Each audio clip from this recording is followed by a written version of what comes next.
TikTok жабылсын. TikTok бизге кереги жок. TikToктун эч кандай бизге пайдасы жок. Анын жалаң гана зыянын көрөбүз. Мына ушундай ураандар менен мындан 1,5 жыл мурда чыкканбыз. Устаздар, ошол белгилүү адамдар. Анткени ошол учурда сөгүнүү аябай мода болуп кеткен болчу. Ар кимге сөгүнүп, же болбосо улуттар аралык мындай козуту, сен өзбексиң, сен казаксың деген сөгүнүүлөр менен мына ушундай жаман жоруктарды көрүп, же болбосо кыздардын бийлегенин көрүп, TikTok жабылсын деген ураан менен чыкканбыз. Бирок эч кандай пайдасы болгон эмес. Кээ бирки юристтер менен сүйлөшкөндө юристтер айткан, бизге эч кандай силер жаба албайсыңар, колуңардан келбейт.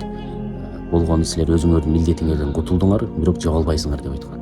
Эмне себептен десек, казынаны кайсыл тараптан болбосо дагы толтуруу жолу буйрук алынган. Ошол себептүү силер жаба албайсыңар дейт. Кандайдыр бир деңгээлде налог жактан болсун, TikToктон кадимдей биздин мамлекетибизге бир аз болсо дагы тыйын түшөт экен. Эми ушул 1 сом акча үчүн бүтүндөй биздин каада салтыбыз, динибиз, дилибиз, населебиз, ыйманыбыз, баягы ички мындай жан дүйнөбүздөгү мына ушундай эркекчилик сыпаттарыбызды жоготуп алуу өтө бир коркунучта турат да. Бир эле жылдын ичинде мына ушундай зыяндуулугун көрүп атабыз. Бүгүнкү күндө кандай зыян болуп атат. Ошол менмин деген, ошо силер айтып аткан сакалдуусу деле, пакалдуусу деле, бетинде жүнү бары деле, жүнү жогу деле мына ушундай кылып атат. Башында допусу бары деле, допусу жогу деле, хижабы барбы жокпу, мына ушундай зыяндуулугун көрүп атабыз бүгүнкү күндө. Ата-эне 18 жыл тарбиялаган тарбияны TikTok келип бир күндө, бир жылда талкалап жок кылды. Тарбиясын кадимкидей жерге чапты. Ата-эненин мындай көзү жер карап калды. Кыргыздын көзү жер карап калды. Эмне себептен? Болгону бир аз ушул бул дүйнөдө бир аз болсо дагы алкымдын, ооздун кесепетинен. Ушул бир аз акча таап жакшы жашайын дейт. Ошол акча үчүн TikTokто нелерди гана кылбай атат. Кандай гана жаман нерселер болуп атат.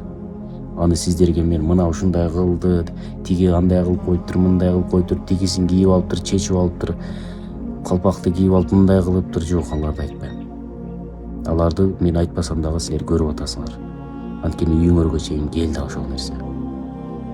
Кандай нерсе бул? Уят нерсе да. Уят нерсе. Өтө уят нерсе. Ошол себептүү ар бир ата-энелерге балдарга мына ушул телефонду туура тарбия, туура колдонууга үйрөтүңүздөр. Эгер эжең TikTokко кире турган болсо, сен кара. Эгер кызың TikTokко кире турган болсо, сен кара. Карындашың кире турган болсо, сен кара. Мамлекетке оодарбай элем.